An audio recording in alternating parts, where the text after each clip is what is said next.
I've looked at the costume and props that will be needed also.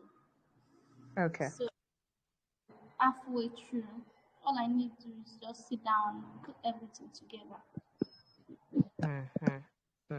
Okay. That sounds like, yeah, a lot of work has been put in place. I'm happy to hear that. Grace, how about you? How prepared are you to shoot your first film?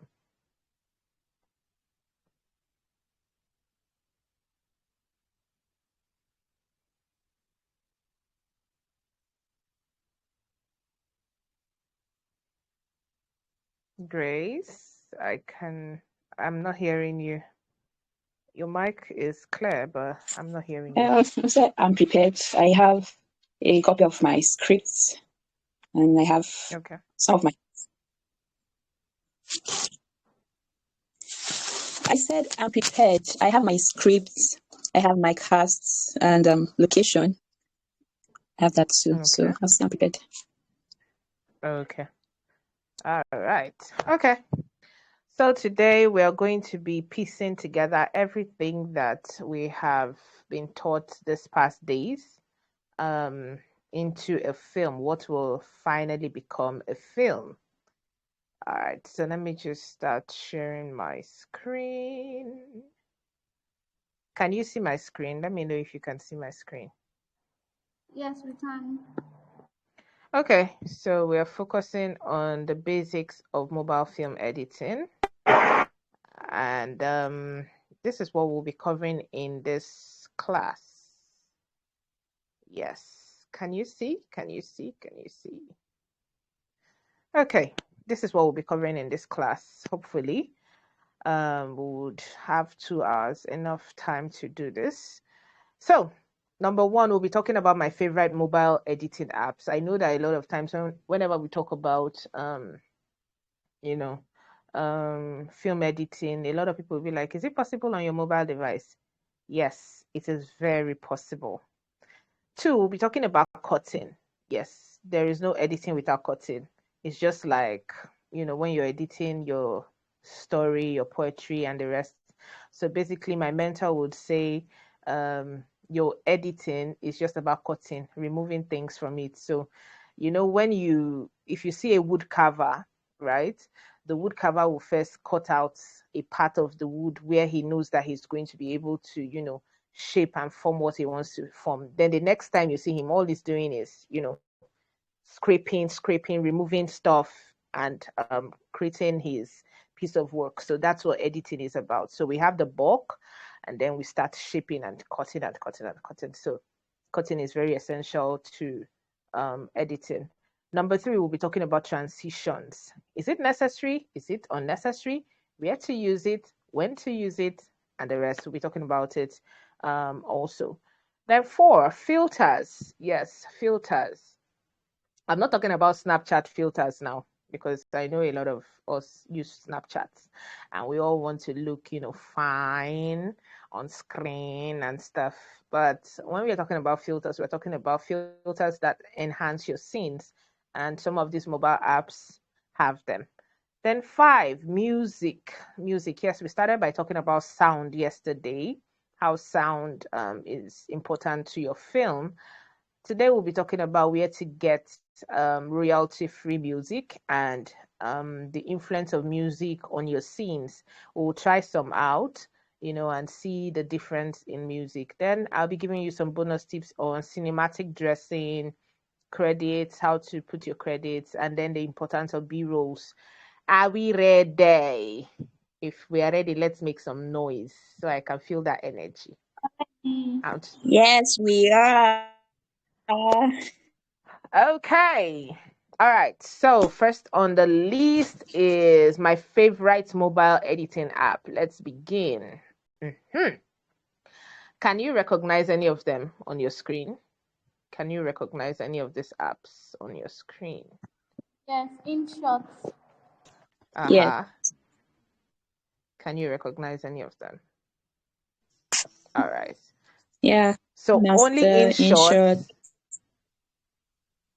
Only KineMaster. Is it only Inshot?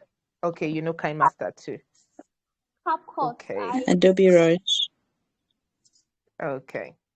Okay, so it seems like we know a couple of them, right? All right, so let's talk about my favorite, why I think I like each of them, and my preference. This is no promotion for any of these applications, but I'm just going to be giving you my personal experiences, what I think is why I think each of them is, important. So for how do I call it now? Um, let's start with Inshot. Let's start with Inshot because that's like my go-to anytime, any day. If I need to start any project at all, and I just have like few seconds to, knock it into shape. Inshot is my go-to anytime, any day. And the best part of it is they keep improving their services. They keep improving their.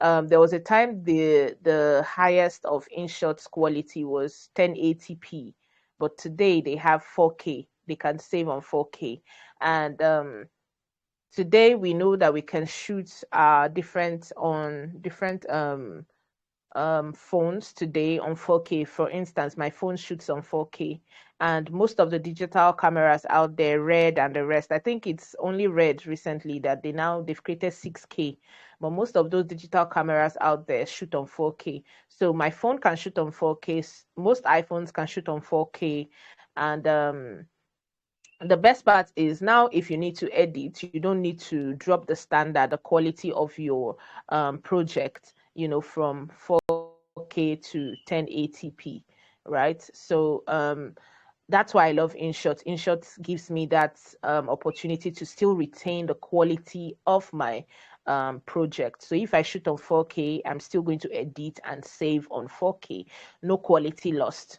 All right, so the next one, okay, I'm still going to come back, but let's just compare, quality and the rest on each of these apps. So going to the next one, that's KineMaster. Okay, so I love KineMaster because KineMaster, like, whenever I want to do visual effects, that's one of the things I love about KineMaster. KineMaster is for visual effects for me. I think when I'm thinking about probably splashing blood, doing moving text, or when I'm thinking about doing some crazy stuff on my phone, I'm thinking about, okay, KineMaster. That's the first thing I'm thinking about, KineMaster. Like I just want to be on KineMaster when I want visual effects. I think that's how I'm going to put it. So for quality, I give it to InShot. Then for visual effects, anything at all, like, okay, I want to create, like yesterday, I think um Anushka was talking about, green screen effects and the rest. You can see I'm in my studio, right? The green screen behind me, right? So green screen effect, for instance, I can change my background. I can change this color of the gele I'm wearing. I can change my shirts and all the rest. I can do all of that easily on KineMaster. It's not like I can't do them on other apps. Do you understand?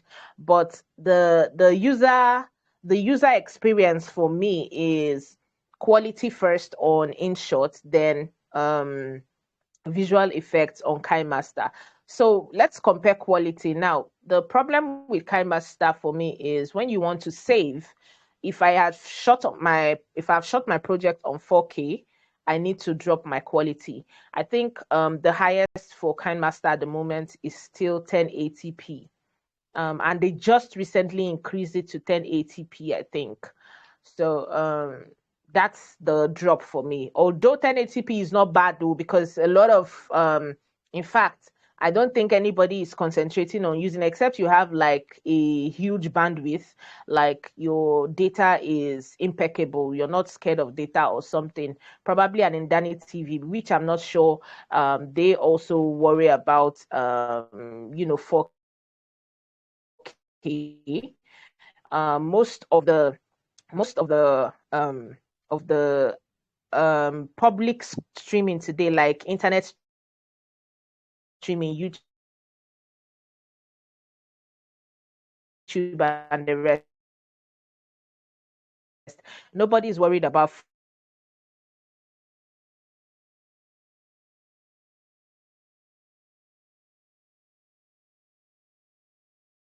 4K. 4K majorly is when you want to go to the cinemas, Netflix, and the rest. That's when you're thinking about, oh, my project must be in 4K and the rest. But even at that, I think some other cameras from did have 4K, but they were all they also had that quality. But let's talk about quality retention. So for me, KineMaster doesn't cut it at the moment. But when I'm working with when I'm working on one of the things, okay, I'm going to come back to this. When you're working, of course, most times you're not going to do all your projects on one app. Okay, so let's move to the next app on the list, CapCut. Oh God, I just fell in love with CapCut recently. Let me just tell you about this. Like, okay, so you know how you've been befriending one particular girl for a long time. Okay, we are all girls here, so let's talk about guys. Okay, so you've been befriending one particular guy for so long, and then you just meet this other guy that seems like he's too good to be true. That, oh, are you serious? Am I going to get all of this from this guy? And the guy is trying to woo you away from your ex, and then, okay, not really your ex, maybe you're still with the guy, right? But the guy just trying so hard, but then you decide to friend zone him just to keep the benefits. That's how CapCut is to me right now. So CapCut comes with all of the benefits. Like, okay, for Inshot and me, my experience with Inshot is I love the fact that I'm hands-on. So because I'm already used to editing, I don't feel the stress to like probably subtitle. I don't feel the stress to like create my cinematic lines and the rest. But CapCut comes with this, hey babe, I'm gonna give it to you on a platter. So CapCut comes with all the decorated, like they have the decorated templates already waiting for you. Like you just need to come, just click on one button and it's going to create your subtitles for you. Then you just go through, edit, Then if you want your cinematic line, they already have them. If you want to blur, you have them, They just have all of those templates created into, bits for you. That's what they already did. But of course, because I'm hands-on, I still use my Inshot most of the times. You can do all of that on Inshot still. And KineMaster as well. Yes, you can still do all of that. But the beautiful thing about, CapCut is that they make it simple for you. Of course, at some point you become dependent on them, because if you don't see what you're looking for there, you start thinking, hey, I can't do anything. Your creativity gets stunted in the long run. That's my fear for CapCut, right? But with the others, I'm always thinking, okay, how do I do this? How do I do that? And I come up with creative ways to, use them. And it keeps expanding for me. So quality wise, so CapCut still gives you that quality, but just like KineMaster, the highest rate to save at the moment is still 1080p. It's not yet 4K.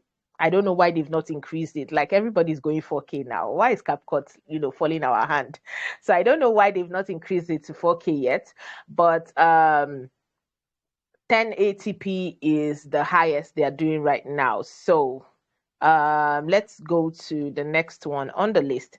Adobe Rush. Okay, so I was going to tell you earlier that my lights might not be stable. So permit me to to open my window. Give me a bit. I'll just turn this off for a bit. Okay. So let's just focus on this one. And let me turn on.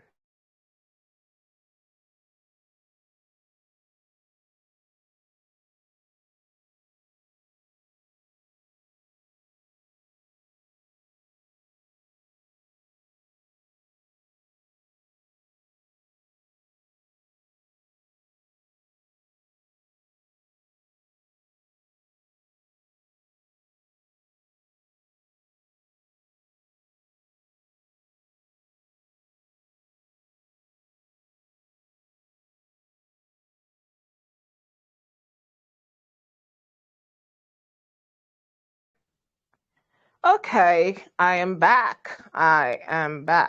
Let's get back to video. All right, so that's the benefit of having a huge window and shooting in daylight. I love the flare I'm getting on my face right now. Okay, so back to Adobe Rush. Adobe Rush is not one of my favorites, but it's like the It's like the mobile version of Premiere Pro. I know a lot of people have heard about Premiere Pro, right?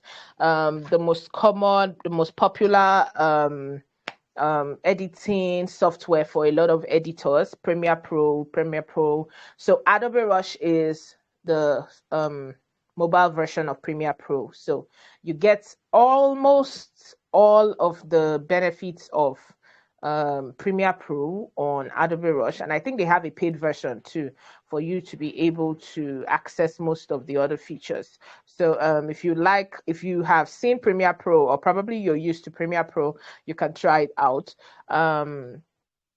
Yes, I think KineMaster also has a paid version. I have the paid version. Inshot has the paid version. I have the paid version. I think CapCut too. I don't know about CapCut, but because CapCut gives you so much, I just don't even bother about a paid version. Okay, it gives you so much at the moment. Trust me, for free. So you can check that out. Then ProCam, yes, ProCam. The reason ProCam is on this list, it's not because it's a editing app, but it's actually an interesting app because I love control when I'm shooting. I love control a lot.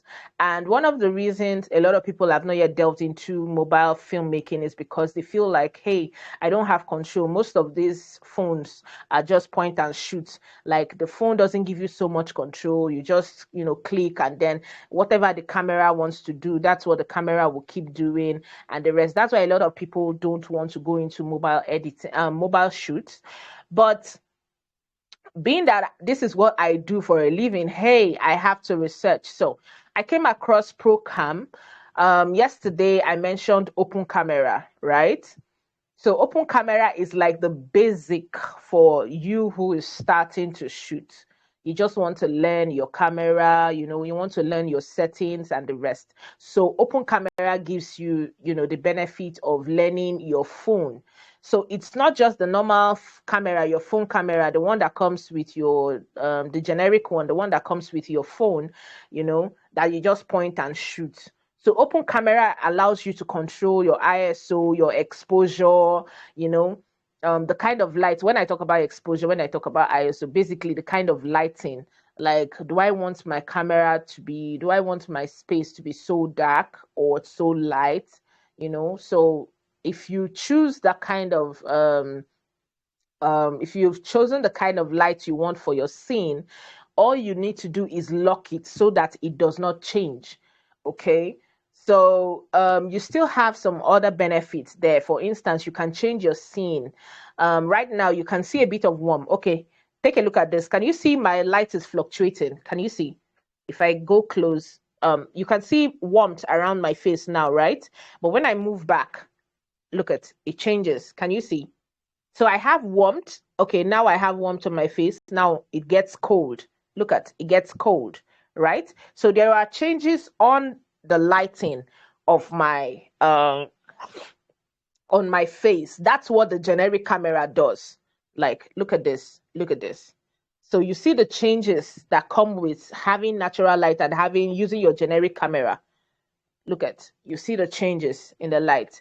But when you use either the open camera or the ProCam, you can choose if you want just the warmth. So the moment I get the warmth now, all I need to do is tap and lock it. So it does not change. I just have the warmth on my throughout my shoot. Or if I want the cold look, for instance, this is a cold look. This is a cold look. See the lighting here. It's cold. So if I want the cold look, all I need to do is click and lock as well. So those kind of controls, a lot of people, a lot of professionals don't feel like they don't have it on their mobile device.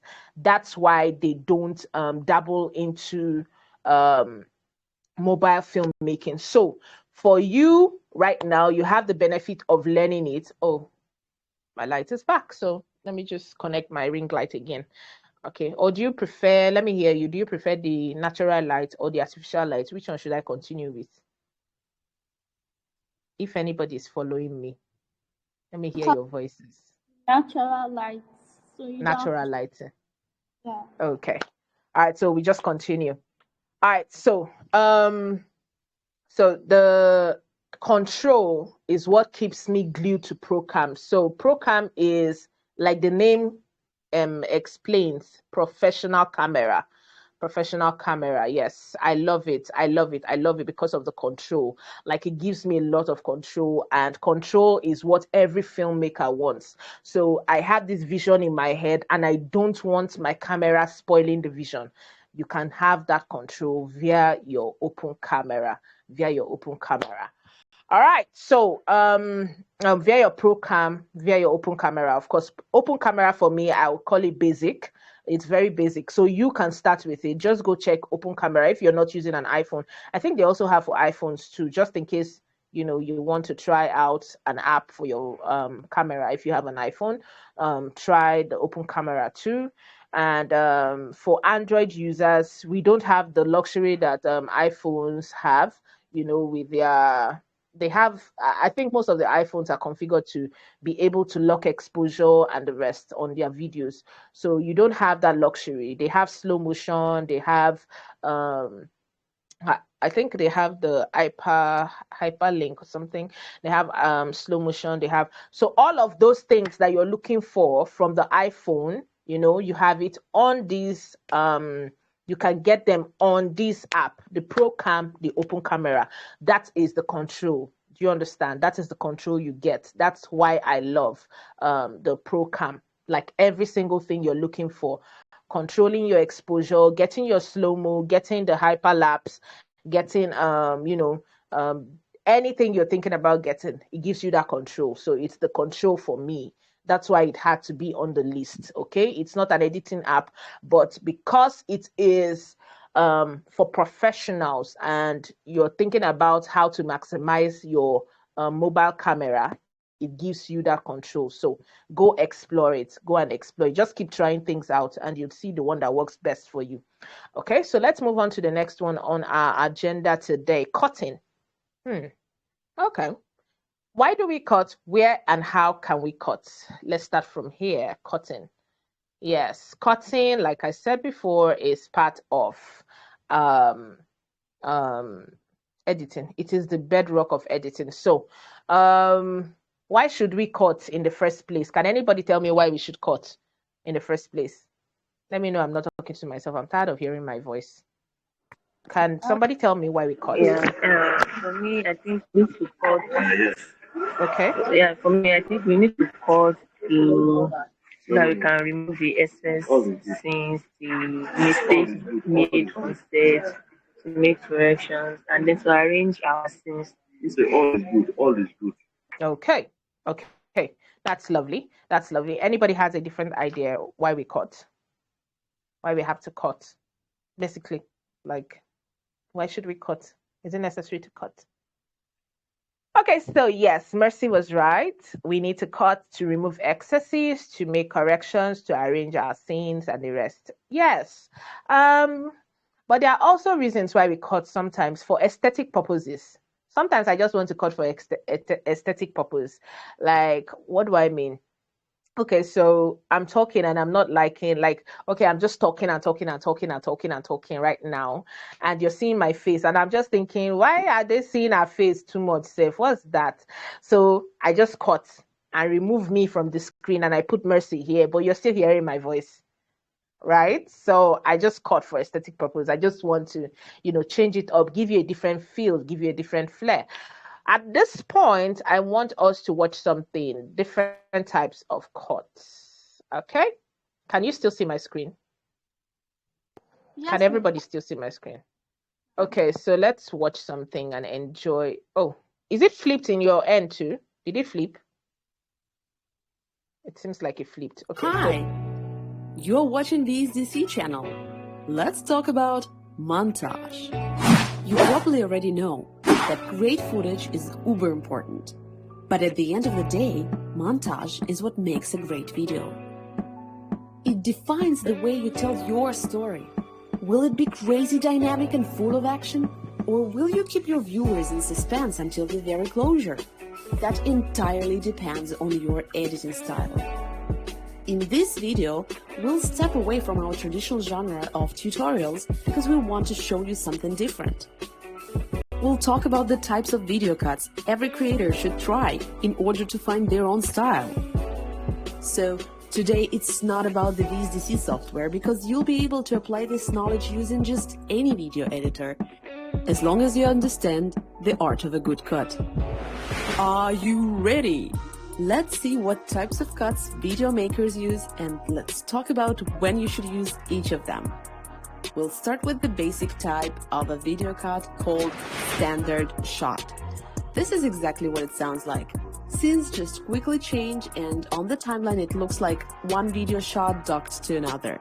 No transitions or shuffles, just plain straight sequence from point A to point B. The next popular cutting technique is called jump cut. Filmmakers love it, and this is how it's done.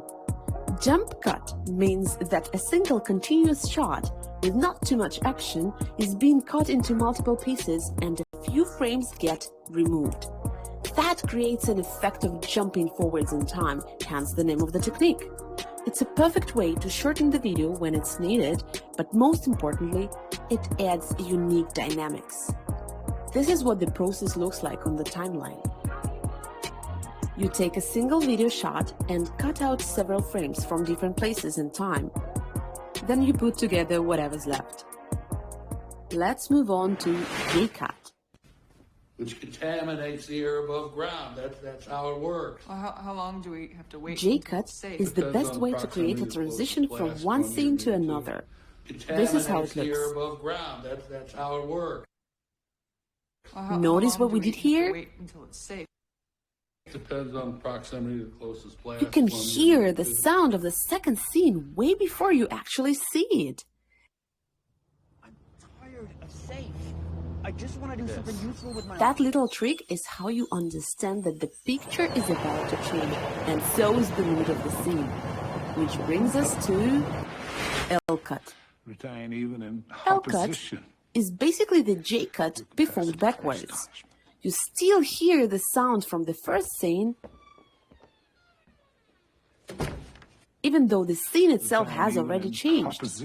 That's a convenient approach for when you're shooting, say, an interview and you need to show something the interviewer is talking about without actually interrupting the narrative. Alright, let's check out a few abstract video cuts.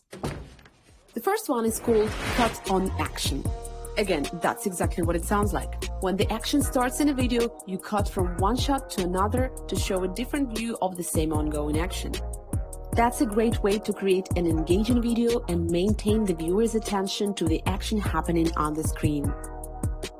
Our next cut is called cutaway. Here's the thing. Whether you are shooting an action video, an interview, or anything else, it's crucial to have variety and change the view from time to time. To cut away means that at some point you interrupt the ongoing scene and show something else, for example, the surroundings. You can do that switch smoothly while maintaining the sound of the main scene, or you can interrupt the main action and just quickly switch to something else, and then cut back to the main shot. Finally, let's talk about match cut. That one is probably the best looking video cut.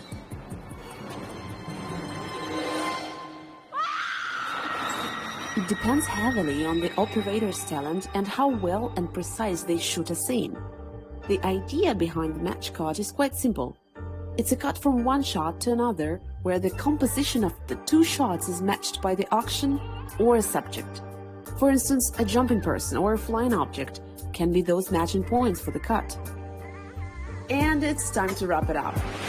Montage is what you do to the footage to achieve the desired result by cutting and merging scenes in a particular way. There is no one-size-fits-all recipe for how to cut and edit your footage because each story is unique.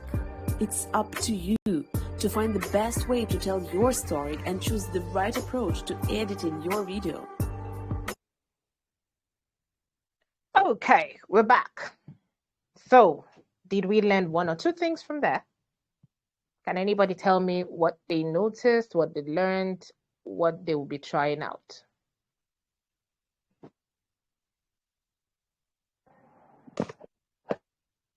Hello. Hi, that's Arafat, yes?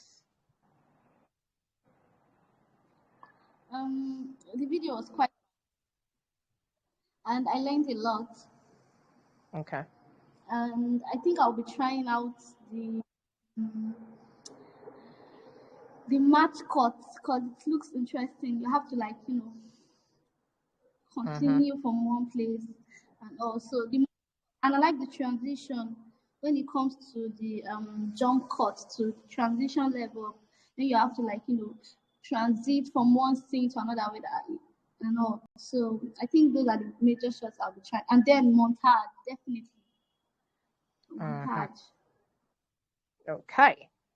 All right. So basically, since we are in editing class, this is supposed to be how you cut, why you cut. So I hope the video answered why we cut, basically. So for the jump cut, the reason we are cutting for jump cuts is because we want to shorten it. For instance, I don't want to say, okay, so let's see this short story. The girl wakes up and she looks at the clock, she's late, and immediately she puts her leg in her slippers, she jumps out of bed and puts her leg in her slippers, goes to the bathroom, she takes some time to shower, and then, when she's done, she comes back out and she tries to, pick out a dress, and then she's having problems picking out there are different faults with each dresses, and she wastes so much time before she finally gets the right dress, then she rushes out. Like if you need to show that, you would already shoot one full film. But the jump cut is important because all you need to do is first show her. She wakes up like with this wide eye. Boom. She looks at the clock. We see the clock. The next thing, we see her leg in her slippers, and we see her chuckling into her bedroom. And the next thing, we don't need to see her showering. The next thing, we see her coming out and she's cleaning her hair with her towel, or she's tying her towel. And the next thing, we see the wardrobe open and she's looking in her wardrobe. She picks out this dress. The next thing, we are seeing like montage of her changing into from this clothes. She shows us the fault. She changes to another clothes. We don't see her trying every clothes on. Do you understand? That's what the jump cut does. Like it shortens the time that we're trying to see a sequence of events. That is why we cut in that instance. Okay, so for the instance of the L and J cut, we noticed that this particular cut is basically on the sound. It's not on the film itself. It's not on the video we see. It's on the sounds. The sounds are the transitions between each scene. That's why we cut on this one. So why we cut on the J and L is to create a transition, a smooth movement from this scene into the other one. So for instance, we don't see the character. We don't see the character in the next scene. For example, taking the scene that we saw from the girl covering her face with the hat, and then the next thing we see is the train station, right? So we don't see the girl in that next scene. So we need to establish that it's still in the same film, it's still in the same time space. What we need to do is just, link the sound. So we know that, okay, we are not leaving this film, audience, still follow me. We are still together. So even though you don't see the girl in the next scene, this is still the same film you're watching. So we link the sounds. That's why we cut on those sounds. So for the L cut, you remember the commentator, the narrator said you need to cut probably because of documentaries. So I shared a documentary, a short documentary I did on myself. I shared it to the group. Did you watch all of the resources that were posted on the group before the class? Did any of us watch them? Let me see those who are good students here. Did you watch any of them? I did. Okay. So did you watch the documentary I did, the short documentary I did? Yes, I did. Okay. Yes, I watched. So you would see, you notice that sometimes you're not seeing the commentator's face, you're not seeing the narrator's face, but you're seeing a sequence of actions, but the sound continues. It's still the same line of thought that you're seeing. So the audio is kind of explaining the visual you're seeing. Okay, so that is why they said the L cut is best used during documentaries, interviews, whenever you're doing like narrations majorly, you need the L cut because the sound explains the visual. The sound explains the visual. For the J cut, the sound helps the audience, carries the audience along so that the audience doesn't get lost. Okay, so we are moving to somewhere else. We are moving to a different location, but we're still together. That's what these cuts do. Now, for the match cut, we see that, okay, the reason we cut on match cut, we're looking at probably because we want to even do introduction to characters. For example, the new web series I'm shooting, I'm trying to see how to link each of the characters. So these people are different people. They come from different locations. So we're trying to look at how we can link all of them. And, you know, so we know that at the end of the day, they are coming to the same place. So what we do is show the sequence of actions. Like probably this person is picking his teeth or her teeth.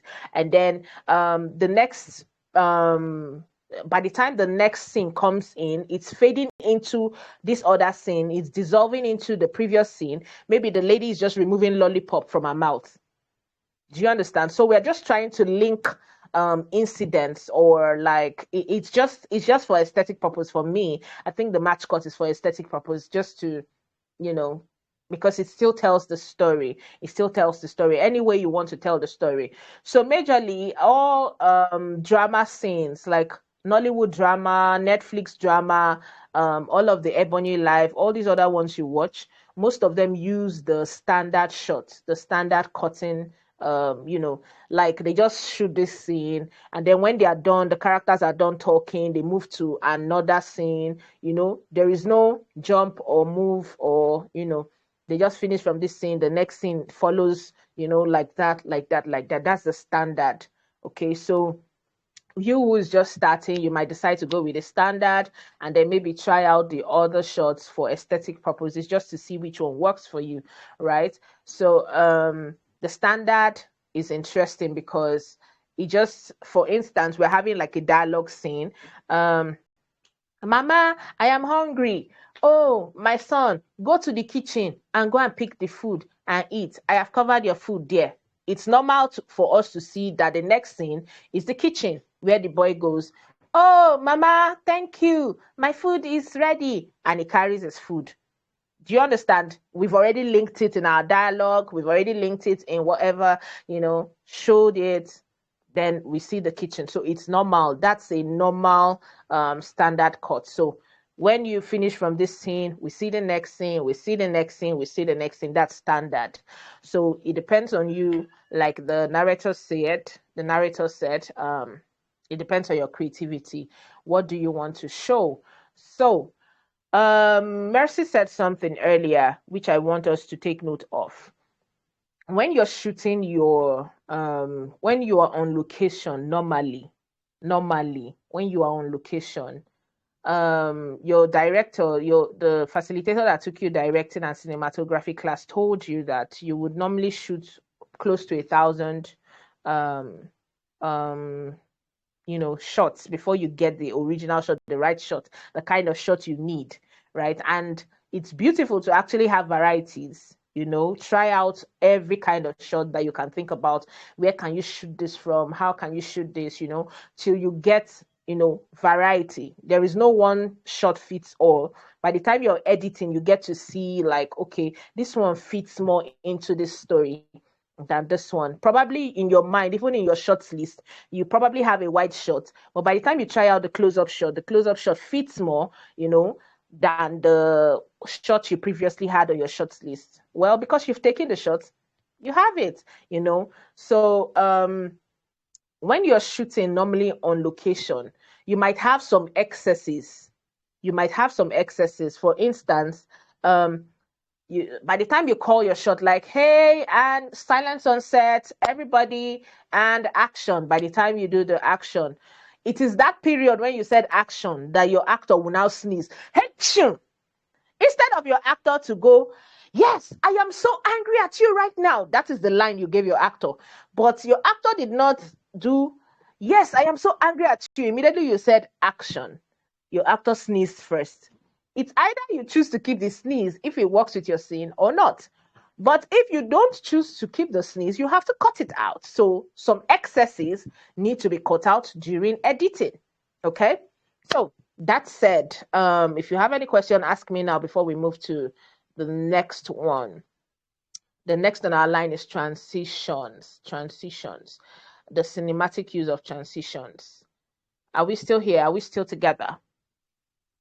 Yes, Are we yeah. still together? Okay. Any questions so far? Are we following? Does it make sense?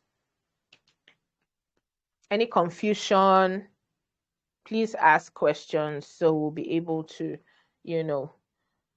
All right. So Hello, Sandra. Good okay. morning. This is Yes, Sarah good too. morning. So mine is not a question, but I didn't join early, so I'm Okay. kind of lost. And I think this is important. This very class is very important with regards to our filmmaking. So I don't Of know course. if you can quickly do a recap for me, or if probably you could continue and then maybe later on I could see you separately for Yeah, what no I've learned. problem. That'll be fine.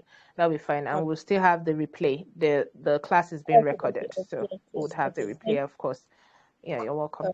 Thank you very Any much. questions? Any other questions? Okay, so let's talk about transitions, the cinematic use of transitions. All right, so transitions. So today, everybody is doing Instagram Reels. We're doing TikTok. And everybody will just do like this. They will change clothes. They'll do like this, they'll change clothes. They'll do like this, they'll change clothes. They'll do like this, they'll change clothes. Or they'll close the camera. And the next thing, by the time they come, they've made up, they'll be looking like old people. By the time they close this thing, they will make up. Then they will now open it and they'll be looking like, hey, those are transitions. Those are transitions. But if we're making films, cinematic films, you really don't need transitions. Yes. The moment you start using all those type of transitions, you are immediately spotted as an amateur. That's just a secret. Don't tell them that I told you. Okay.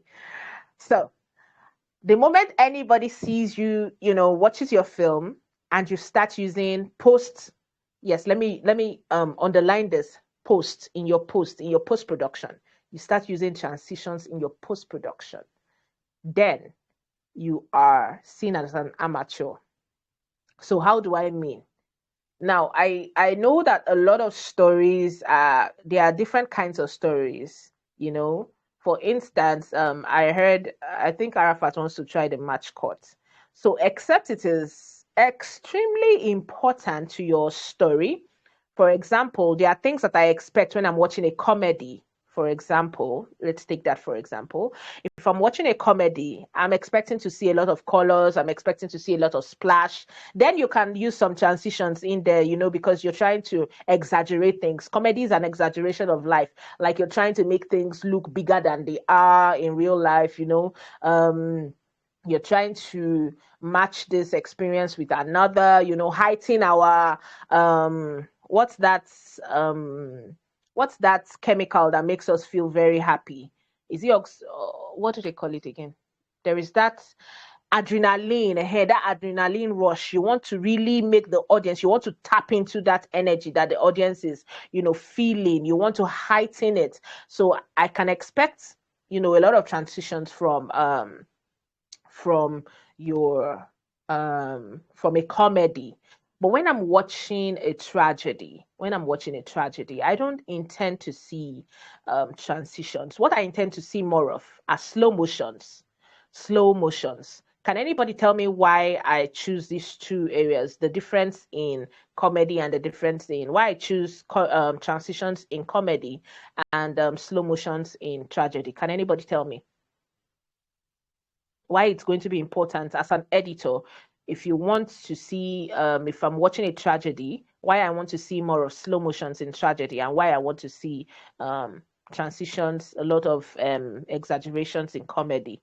Someone should tell me. I think I already gave you for comedy. So tell me why I want to see slow motions in tragedy.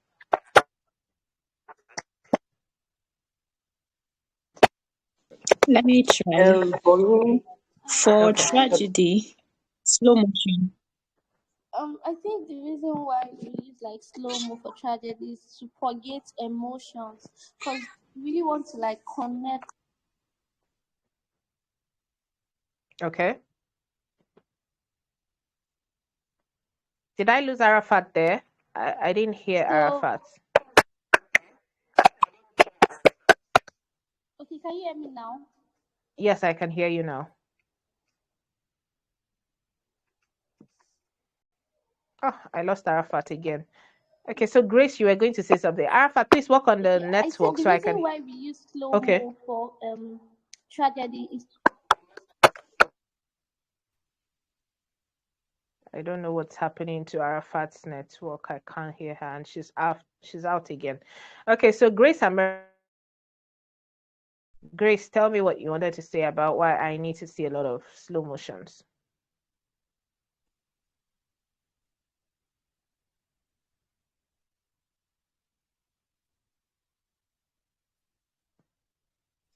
Okay, for tragedy, you need slow motion so that you could see the emotions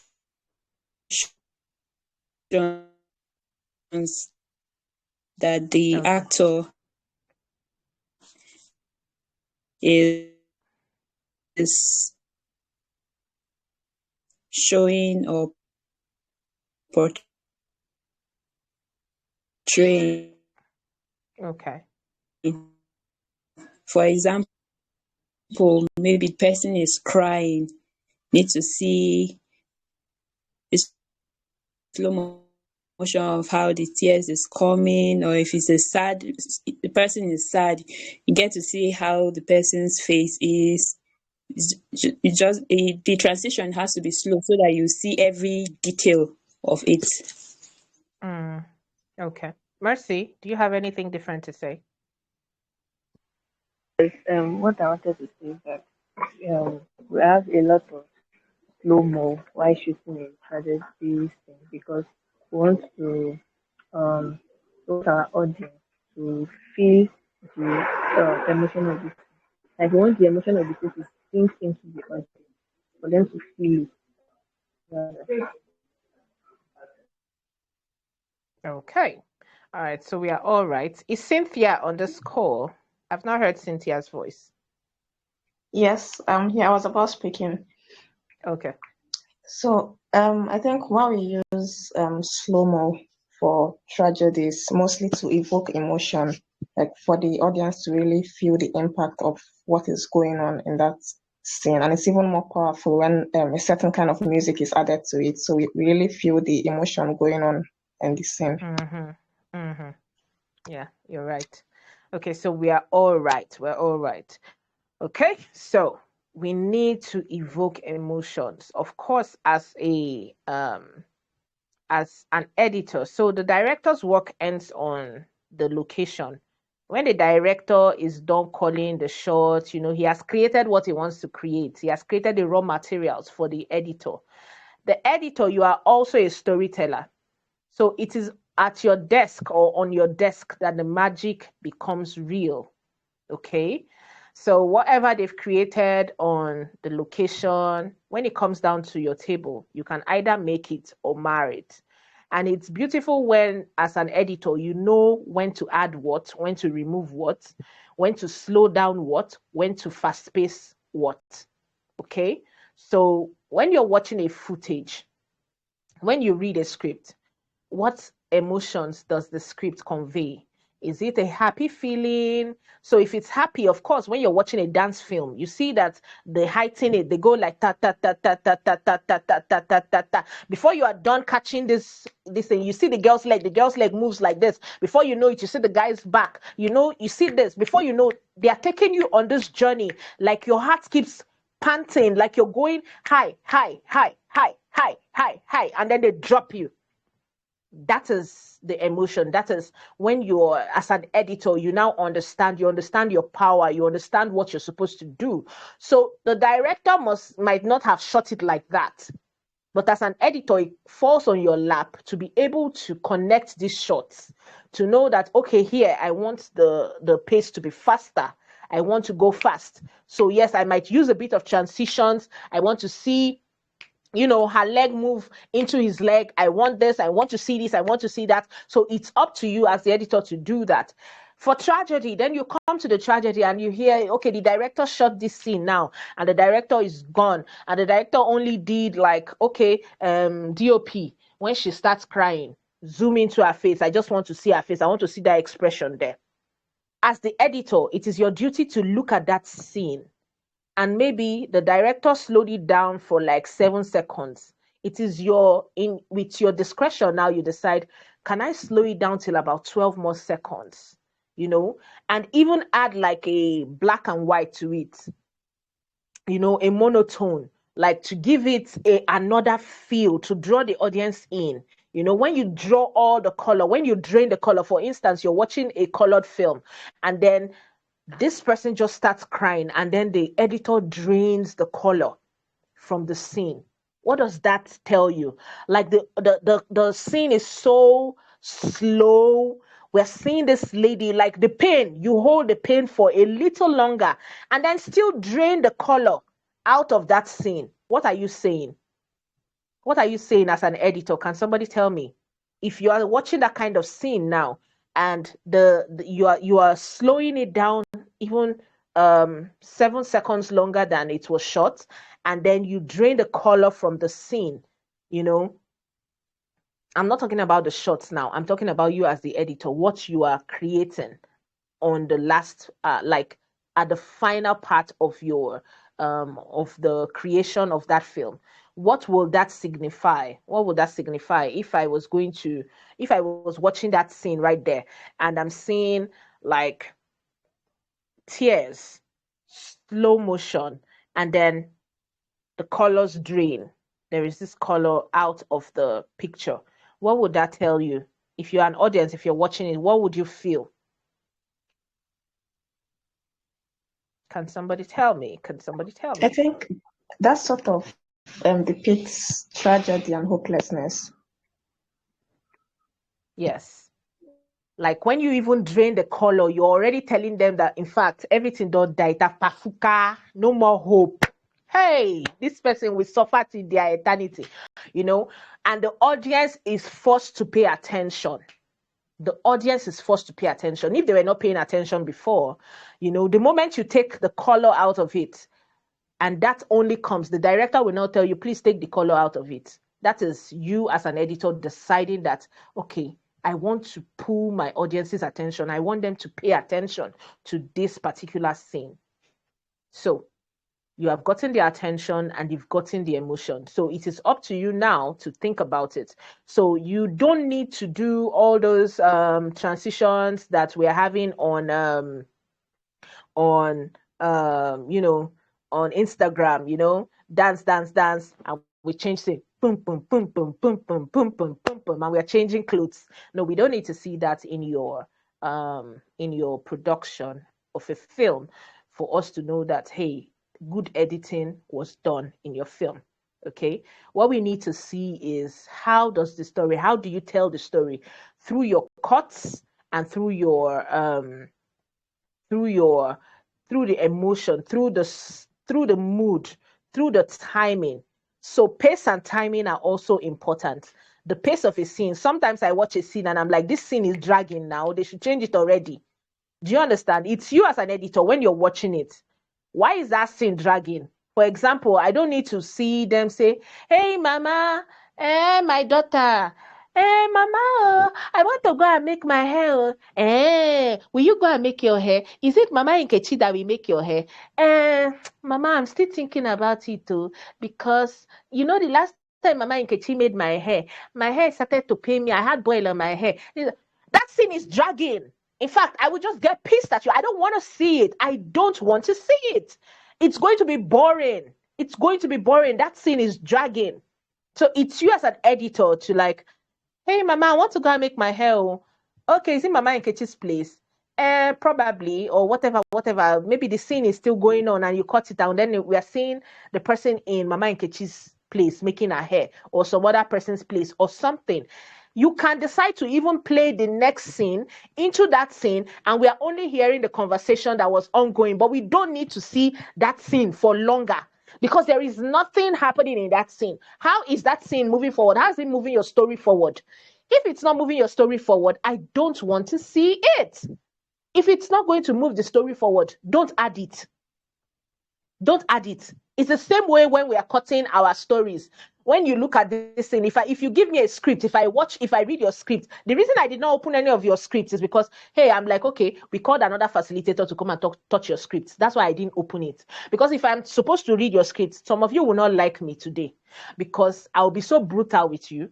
There are some things that should not be there. Is it going to move your story forward? I know a lot of the facilitators are like, okay, let us pamper them. You know, they're just starting and the rest. But hey, we are women, okay? And I can tell you this because I'm a woman. A lot of the people we've had, they are men. So they will always do they are women things for us. But hey, I'm pro-womanhood. And I'm going to tell you, the reason we don't have a lot of women out there doing it is because a lot of times we are scared to take criticisms. We don't want people to talk down on our jobs. We don't want people to tell us the truth.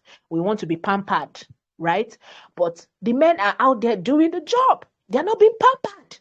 So if you want to compete on that kind of level, then, hey, be ready to thicken your skin, okay? Don't come at the job like, hey, I'm a woman, so I want to do the job. Don't come like that. When you come like that, they're going to treat you like that, okay? So that's just an aside. So if I were taking your script, if I were reading your script, I'm going to look at your script. I'm going to be like, is this moving the script forward? If it's not moving the story forward, I'll throw that script away. I'll tell you, go and rework your script. You might not like me for it, but trust me, at the end of the day, you will like what you've gotten. Okay? Every story is supposed to move forward. Guess what? This script that, this film that took over the internet, 2021, I think, this Squid Game, they said the guy has written that script since like, when? Some years back, and nobody wanted to produce it. But look at what was his story. He had over 405 or 450 characters, and everything they were playing, like there is something for every scene. So for you to have a good story, for you to have a good script, now I'm talking as an editor because as an editor, it falls down on your lap to create the last magic, okay? So, but it starts from the script. So if you're supposed to be writing, if you're supposed to be working as an editor, the reason I was saying some scenes drag and some scenes are supposed to be fast-paced is because when you are editing, if it's not moving your story forward, take it away. Now, how do I mean moving your story forward? If I'm reading your script, your first page, every scene, every page must have a conflict, and must have a denouement. It's either the denouement is, when I mean denouement, that's like settlement, right? Like there must be a conflict, something that is not right, that is causing a problem, that is a challenge, and there must be a settlement somehow. And the settlement must not appease us. It must not make us feel good about it. For instance, let's look at the Batman scenario. I know, have we all watched Batman, the Rise of the Dark Knight and stuff? Have we all watched Batman? I think that's like the best film to actually use to explain this now. Okay, so basically, every scene is pointing you in a direction. It's just like an arrow. You're walking on this sideline, and the arrow is pointing you in this direction. Okay, look. That is how your story should move. So we don't want to see an arrow pointing like this, going, look here, then another one pointing, look here, then another one pointing, look here. Your audience will get confused. It is your duty as the editor, because you're the final person, you are the gatekeeper of what the audience will see. You're the one to make sure that you collate all the ideas that have been brought together, that have been shot, to direct the audience in a particular direction. Make sure that you don't lose your audience, because we all know today, TikTok people, their attention span is even shorter than 5 seconds. So if your opening sequence is not sharp, if your story is not interesting, this TikTok generation, they will finish you. They are the ones that will start writing rubbish in your comment section. They tell you, see the way that girl was crying. Eh? Nah, person where they cry, fix nails. Do you understand? This generation, they are not smiling. So you have to be woke. You have to be on your toes as a creator, as an editor. So it is your duty. If the director shots the scene and the scene is too long, when it comes to your desk, please cut. Don't be afraid to cut. Cut it. I said it. If they ask you, tell them that I said it. I'm the one that told you to go and cut it. Yes. Cut the scene. Cut it. Because you don't want to waste anybody's time. Time is money. If they are watching it, they need to watch people doing basketballs on screen. That's what people want to see these days. Why do you think bad news, sad news, why do you think it sells? Because people want to see basketballs. You don't want people just sitting there and telling you, hey, I enjoy a cup of coffee. Hey, I want this. They want to see people as they start taking the coffee. Somebody looks at the other person and the person tells you, why are you looking at me like that? Hey, I know what you did last night. What did I do last night? They want conflict. They want to be involved in basketballs. They want to be able to take sides. So if your story is not making your audience take sides, hey, forget it. You have not told a story. You've not told a story. You need to be able to pitch your audience against each other. For instance, what did acrimony do to all of us? Till tomorrow, we are still agreeing about acrimony. It is the guy's fault. It's the girl's fault. No, it's the side chick's fault. No, it's this person's fault. It is the creator's fault. Your audience must be able to pick sides.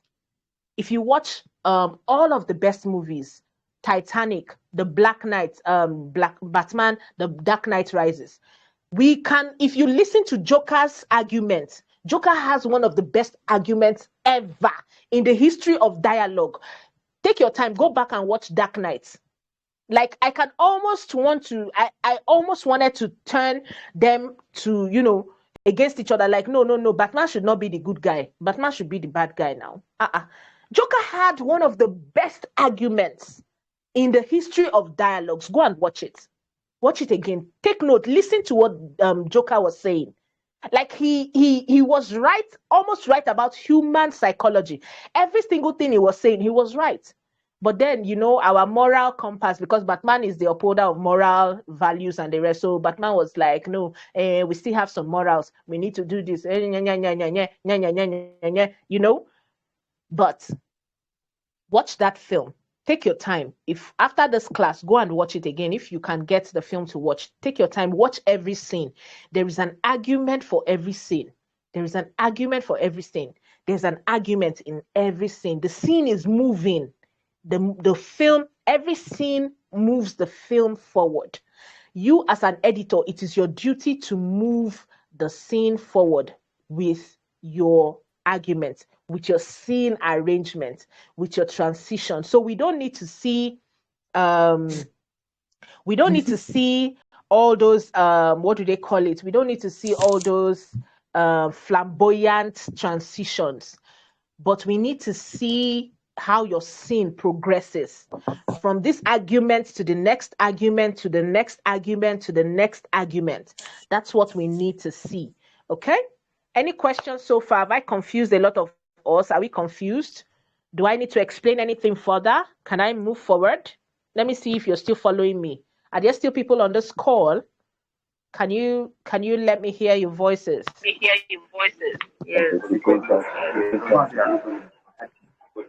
Okay, Mercy Grace is saying something. Mercy Grace, talk to me.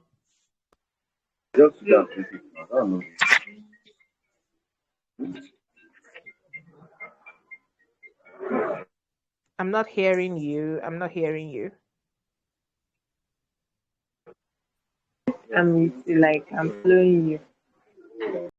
Okay, you're following me. Cynthia, are you following? Ferry, are you following? Sahara 2, are you following? Grace Oseka, are you following? Is Arafat still on this call? Yes, I'm following. Okay, that's Terry. Terry is following. Okay, my network was messing up, so I just joined back. Okay, that's Sahara too. All right, no problem. Cynthia, you were saying something. I didn't hear your voice. No, I was the one that just spoke. I said I'm following. Oh, okay. Arafat, I know the network is really messing you up today, but don't worry, we'll get the replay. Do you have any questions so far? Anybody has any question, or are we good to go? Should I move forward? Should I move forward? All right. Moving forward. Moving forward, we are moving to filters. Inbuilt filters and cinematic color grading or correction. Yes. All right. So somebody's mic is on and it's coming into this conversation. I can hear your class on. I don't know if it's Perry. Perry, is that your class? Okay, yes. Okay, so speaking about, let's talk about filters. Yes, I'm not talking about Snapchat filters. No, I'm not talking about Snapchat filters. I know that a lot of us are using Snapchat and we always like to look good on screen, on camera. In fact, I was going to play someone recently. I told one of my characters to, play an old woman, and she went ahead and she painted her face so well, so that when she's crying, it will not mess up her makeup. Like she wanted it to be so, and I'm like, no, madam, clean some of those things up. And I'll ask my makeup artist to put like more dirt and stuff on her face to make her look old, Yes, I know some of us age with grace and stuff, but there are still wrinkles. You can't take that away, right? That's just part of life. That's how life goes. So filters. This is going to be your friend as a mobile film editor, because like I said, a lot of people don't want to dabble into mobile film editing because they feel like they don't have control. But trust me, life is getting sweeter and easier. And those that jump on this right now, because for me, I believe that mobile film editing will become the, it's for the future. It's for those that grab on it. Like when I first discovered it, I was thinking, hey, this is gold mine. Like, hey, I'm the first to do it. Then I Googled and I discovered that 2014, 2012 or so, Steven Spielberg had shot one of his best feature that actually won an award with an iPhone 6. Like iPhone 6 was the big thing of that time. So he used an iPhone 6 to shoot. And I'm like, huh? So by the time some people will be catching on this, these women on this group would have been balling already, would have been winning awards already. Say amen. All right, so this is not a church, but hey, yes, we're going to be balling because you're getting this now and you have so much. Of course, the devices are becoming more, they are expensive, but they are becoming more, I think the quality is improving. I think that's what I want to say. There is a word that I wanted to use, but it's not coming. But the quality that we are getting on our mobile devices today are impeccable. A lot of people are using iPhone 13 and they don't even know the features. They don't even know the capacity of that phone. Like, I'm sure if any of you right now grab that phone, the beauty you are going to produce, we will all be shouting, we'll be amazed. They'll be competing with, films out there. Okay. So, filters are your friends. Let's go back to CapCut. So, one of my favorite editing app, CapCut, it gives you a lot of filters. KineMaster comes with filters. Inshot comes with filters. Of course, most of them, all these other ones come with filters, right? But the reason I talk about CapCut, I already described my love relationship with CapCut at the moment. We have this romance going on because CapCut understands the need of a filmmaker. They seem to be like say, sorry, this one is too hard to explain in English, so let me just use Pidgin to explain it. Ghanaians speak Pidgin now, so you should understand what I'm saying. So it be like say the person will do CapCut, it be like say the person a filmmaker or a date filmmaker, so he wants to win our hearts over. So CapCut has this templates, has this it comes with this generation. It comes for this generation, this particular generation of content creators. Like, they know what we need right now, and they are giving it to us glass close. They're not slowing down. Like, every single day I'm getting updates. Okay, we have changed this, we have improved this, we have done this. Like, they are giving it to us back to back. So if you have shot a good film and you are not yet good with manual adjustments, adjusting your contrast, your brightness, exposure, and the rest. If you're not good with it, just relax and download CapCut. Go to the filters of CapCut and just try yourself out. Each of them, you will see something that matches, that just color grades and color corrects your picture for you. Yes, I know, because I've tried a couple of them and I love how they come out. Like, yes, they are not perfect. Yes, because some of them I still use my manual adjustments. But the beauty of it is, if you know what you're doing, you will see something that matches. You will see something that gives you what you are looking for on that particular app. That's why I started by telling you about my favorite apps, right? So you can try them out. Just go look at them. Look at the ones that, suits you. I might be talking about CapCut now, and probably you love Inshot more, but for me, I've tried all of these ones, and I'm just, being biased about my judgment because, of course, what works best for me right now, what makes the job easier is CapCut. When I'm done cutting, like I said, I easily cut. Like, if I have 2 seconds to do any job, Inshot is my go-to. I just go to Inshot manually. Quick, I'm done. Okay. But okay, Cynthia wants to say something. I'm seeing Cynthia on my screen. Cynthia. Yes. Okay. Yes, sorry Talk to to me. cut in, but yes. Sorry to cut in, but about you really mentioned some great features about CapCut, which I would want to try out myself. But then, like, you mentioned about the limitation, which is that it only uses 1080p and not 4K. And most of the time when I'm shooting, I use 4K. So that's the problem. So I can't edit with CapCut if it's 4K camera. Is that what you're trying to say? You can downgrade and then upgrade on InShot. I do that. Okay. Oh. So you can import your footages, cuts, do your edits, then move them to your InShot and upgrade. Save at that level. Do you understand? Okay. You can do that. Yes. Okay. It's the same thing with KineMaster as well. KineMaster also says at 1080p, but because I need most of my visual effects and I get most of my visual effects from KineMaster, I go to KineMaster, do that, then import and then save up. But of course, most of the streaming platforms, except you're doing for cinema and Netflix, most of them don't really care about your. They have, like, for YouTube, for example, I run a YouTube channel. Most of them can easily upgrade or downgrade depending on who is watching. Do you understand? So even if you upload your file to YouTube at 1080p, 720p, whoever wants to watch it can either upgrade or downgrade the quality depending on their data consumption or their mood to watch. Okay, so that doesn't really count. A lot of us still, like for me, I still compress my file when I want to upload to YouTube.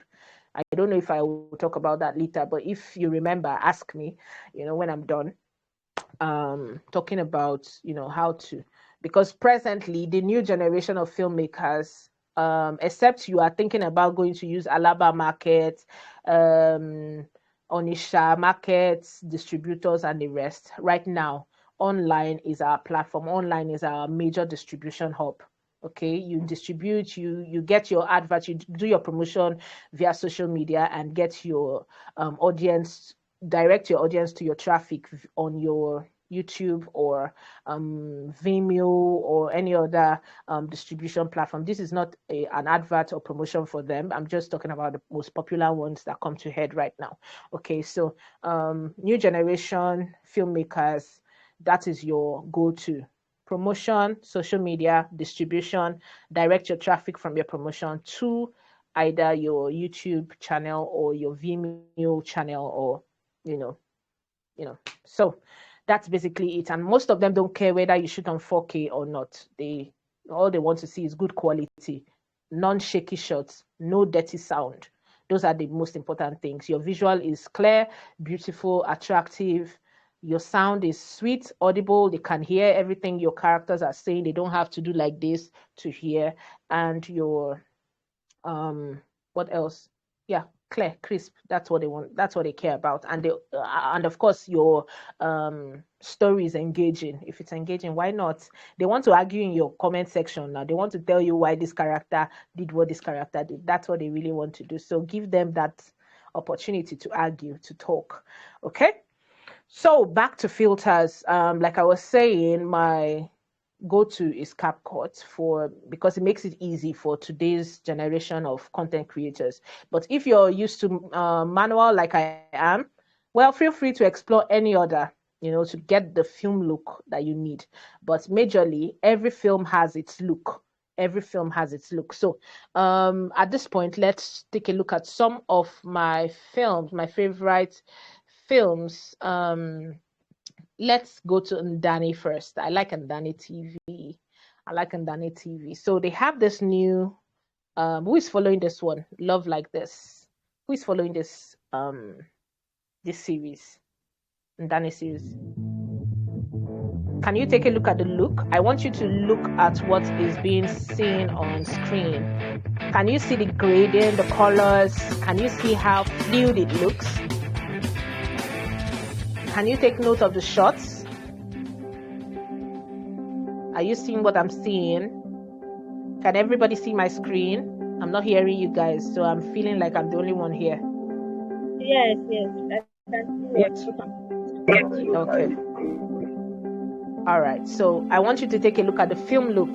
Take a look at the feel of the screen. Look at the colors. Can you see the color combinations? Can you see the lighting? Can you see what's going on the screen? Yes. All right. So let's move to another film. I want to show you different colors of film. I want to show you, All right. So this is another film I like. Let me tell you about my best friends, more like my sisters. Can you There's see what I'm me, saying? of course, Adeshewa. Oh, what is this again? I think she said she wants her husband. Can you see the difference in the film look? Am I a storekeeper? I don't keep husbands, please. Just ask her to go. All those things that she's buying is not her own. No. If you like, cook for him from now till tomorrow. He will still not be your own. Yes, to what? Now look at this. Can you see the look? Maybe it's different from the previous one. Let's go to another one. I want to show you something else. Let's Look at you. Look at all cute and stuff. Are you sure you want me to go? Well, of course, please go back to your wife. Don't get any ideas. Whoa. Relax. Right now, CL believes that it's Baba Lati that was that.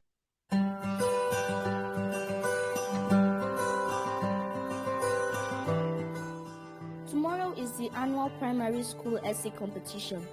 I'm representing my This is school another for the film senior look. class. We are This is supposed another to film write look. an essay about our holidays. It's and I closely finally related to the decided second to look, write my essay.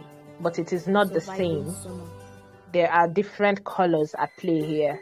I want you to take a look at them so that when you're trying out your filters, you'll be able to know which one fits your film. I just want you to look at them so you don't think, okay, one filter is My mom wrong, is one always the filter is first right. to wake up. It depends on you, what you want to portray, what kind of story, what kind of look you want to give us. Okay? One more for the road. Tries to wake everyone else up. What's the title of this one again? After she gets ready for work, she makes sure breakfast is prepared. My father is a gentleman. He and mom are always lovey-dovey. Ew. Anyway, he always goes to work. Okay. Mom is a lawyer. I'm and looking for the dad is Nigerian or the I Lagos don't know. couple or something. Something Okay, let's real- look at this cage couple. There are lots of singing myths, people here. You need to be born with a great voice, you're tone deaf.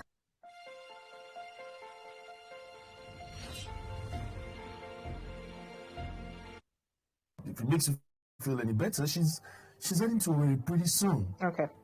As you can see, this is not shot with like a huge, like plenty big very big camera or something, because a lot of people are thinking I must shoot with a very big camera for me to be able to, look at the color grading, look at the colors.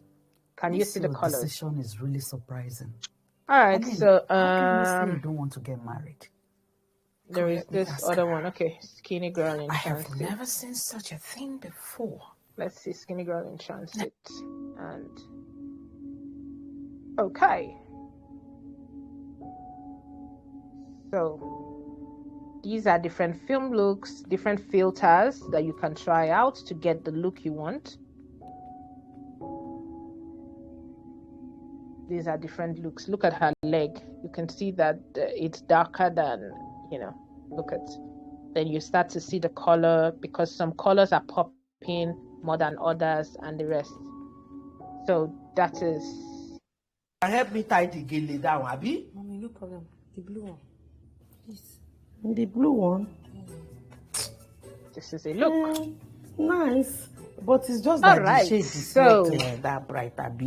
Those are film looks. That's what I mean by filters. We're back. Hey, welcome. Is anybody still here?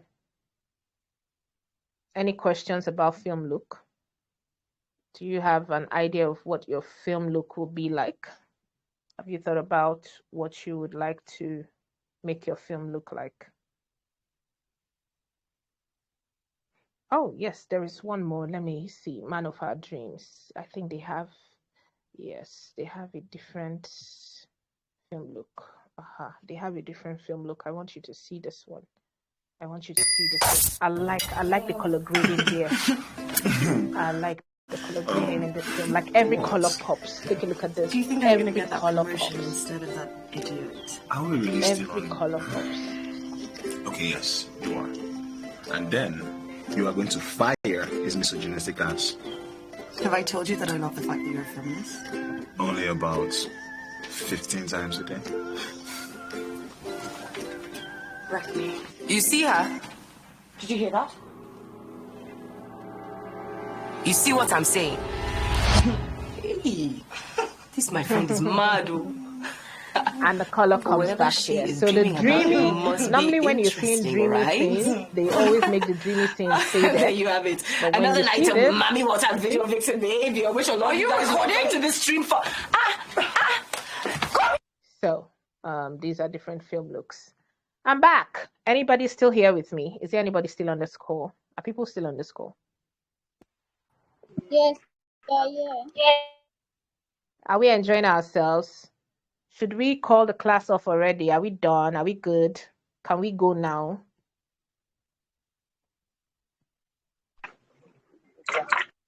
Let's continue, please. All right, that's Cynthia. Okay. All right, so that's film look. And you can get most of these colors. You can get most of these from the CapCut filter. That's why I'm impressing on it. Hey, CapCut needs to come and pay me money. Seriously, this advert I'm doing for them. Okay, so back to the gist. So you can get these filters, seriously. There are a lot of filters on both Inshot and KineMaster, but I'm telling you, you can get this on CapCut. Like, just try them out. Just go and get them and try them out, okay? All right, so let's go to what else? Are we almost done? Music, yes, royalty-free music. Okay, it's important that I talk about music because, yes, we started talking about sound yesterday. And sound is important to your film. And let's try something. I want us to try something. Okay, so I have something to say. I don't know if the sound and music are different, but yesterday you said we should remind you that you talk about where we get free sound. I just said it down. So I don't know if that's what you are going to talk about, or they are two different things, so that you talk about. It goes together. It goes together. So we're just going to try something. Let's listen to this. Let's start from here. It goes together. I'm going to talk about that today. What many people may not realise is that music is an incredibly important part of film and television. If used correctly, it can enhance the emotions of any scene. For example, the music you're listening to right now is making me seem like the coolest, suavest guy in town. Get that wrong, it sounds like this. What many people may not realise is that music is an incredibly important part of film and television. Do you see what I mean? That was just one example of how music can change the viewer's perspective. Let's have a look at a couple more. Here's your tea. Oh, cheers.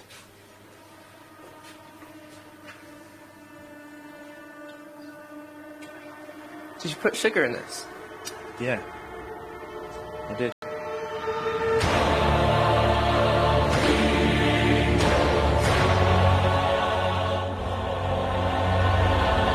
We assume the tea drinker isn't very happy with the fact sugar's been put in their tea, because the music is telling us this. However, if we replace the music with something else, we get this. Did you put sugar in this? Yeah, I did.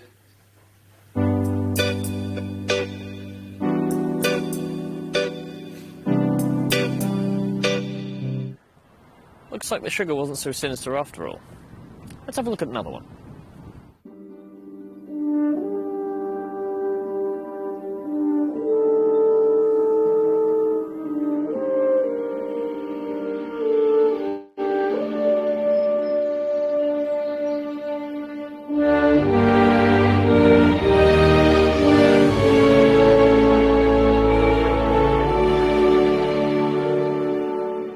Music can affect the way you observe and judge certain characters.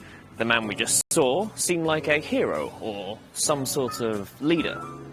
But if we change the music, he looks like a villain.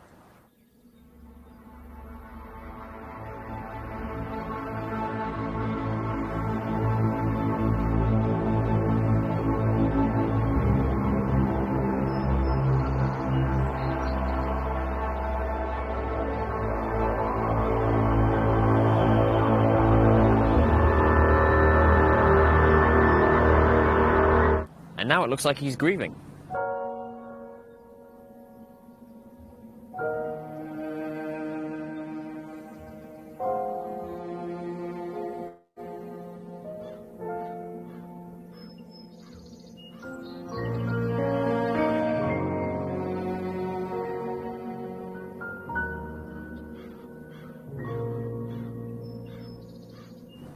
But let's try another one.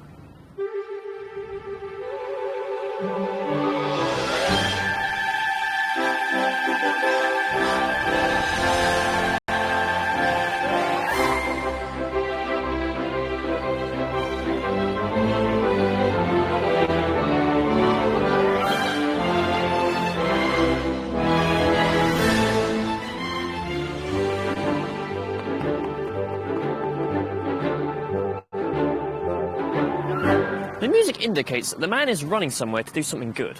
This is what the music is telling us. But if we switch it around...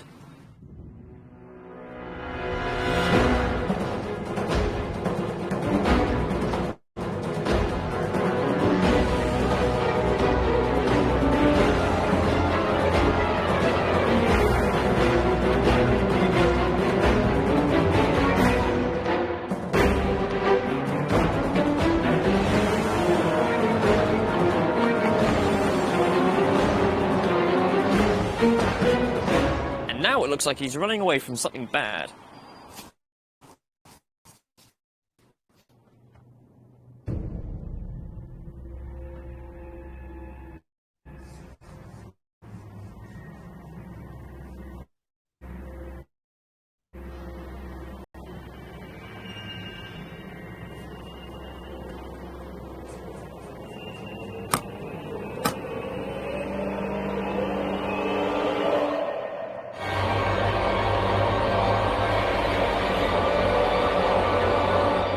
After watching this scene, we can assume that the man opening the case is revealing something to be unpleasant. Although...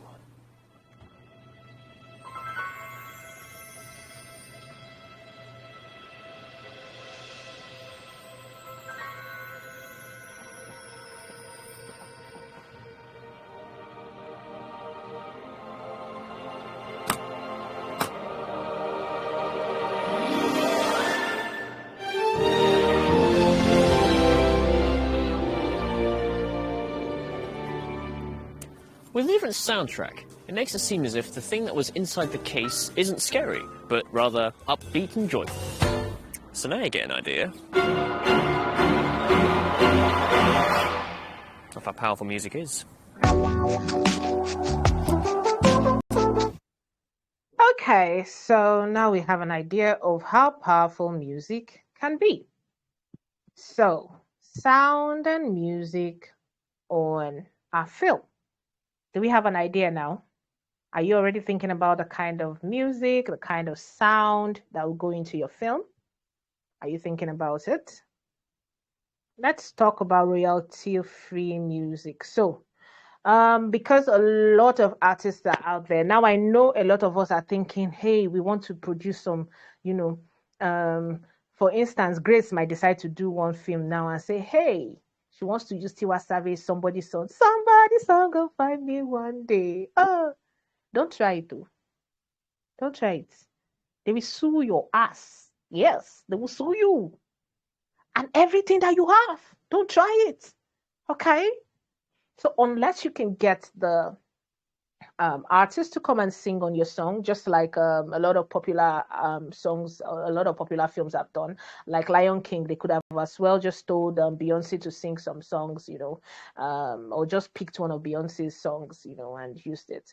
But no, they had to call Beyonce, pay her, Whiskey, and the rest to come and do brown skin girl, no skin just like yours, they had to call them. So don't worry, don't pardon my voice. It's not really my strong suit, Okay, so they had to pay them to come and sing for them, create song for their music. So if you like it, Tiwa Savage, don't go and pick one of her songs and use in your film. Please call her to come and sing for you if you have her money. That part is very important. So don't just pick an artist song out there. You like Tiwa, you like Whiskey, you like any of them. You just go and pick their song and put in your film. Hi. Anyway, so a lot of us, because we're using popular streaming platforms like YouTube and Vimeo and the rest, we need to be conscious of this. Okay, so please don't just use any kind of music for your film. You need to be deliberate. So royalty-free music, music that have been paid for. Royalty-free means it's been paid for. Every artist, every person who creates a sound, a music, they are doing that because they are artists. And unlike in Africa or Nigeria precisely, where we don't really take the artist seriously, we can just steal each person's work and think that, okay, we are moving free. We can walk on the road free. Oyibo doesn't play with it, though. Oyibo doesn't joke with the artists. No, they have a lot of legal suits to protect the artist. They have a lot of artist rights out there that they don't joke with. If you do anyhow, you will see anyhow. So don't play with their sound. Don't play with, especially if you are thinking about exporting your content to the global market. Hey, except you are doing it and posting it to your family and friends on WhatsApp, except you are doing film and posting to your family and friends on WhatsApp. Don't go and do it and put on a public platform. I trust YouTube anyway. The first thing they will slam you a first copyright claim, bam. If you do it again, they will just strike you, bam. And if you try it again, they will remove your channel. It's as simple as that. They don't joke with it. No, they don't joke with it. So how can you be safe on our public platforms using, royalty-free music? Royalty-free music, like I said before, music that have been paid for. So most of these artists create sounds, create instrumentals. Yesterday we talked about them, right? Sarah, too, I'm coming to your question now. We talked about a lot of sound, like ambient sound, Foley, and the rest, instrumentals that you want to use for your film. So if you cannot get the original, probably you know an artist around you that can create sounds for you, then good and fine, that's original. That's the original sound. The fact that they create it for you personally, that's original sound. But if you want to collect any sound from the atmosphere, that we are using, that is global, that you can Google on the internet to use, somebody put it there. It did not fall from the sky.